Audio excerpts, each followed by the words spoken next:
TV সিরিয়ালে যখন বৃষ্টি পড়ে, বৃষ্টি পড়ছে সঞ্জনা কাপড়গুলো তুলে আন। হ্যাঁ মা যাই।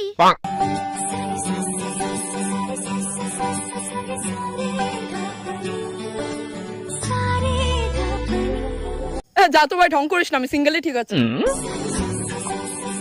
ভাই ওই মেয়েটা কে রে? ঠাকুর পরিবারের একমাত্র মেয়ে রে। ও তাই নাকি? কেন রে, পছন্দ হয়ে গেছে তো? আরে দূর ভাই, কি বলিস কি না, আমার অকাত আছে নাকি রে? এ ভাই চেয়েছে ভাই চেয়েছে। এ নির্ঘাত লজ্জা পেয়েছে রে ভাই। আর বাস্তব জীবনে যখন বৃষ্টি পড়ে, কি হলো থেকে দেন দানা কি বৃষ্টি পড়তে শুনছ না কাপড়টি তুই? খালি আমারই কো, কেন ছুটকে রে কইতে পারো না? ব্যাংক বলতো না, খালি আমারই কইব, রাগ ওঠে সাথে। বন্ধু এই মেয়েটা কে রে? মাই গে, আমি চিনি না।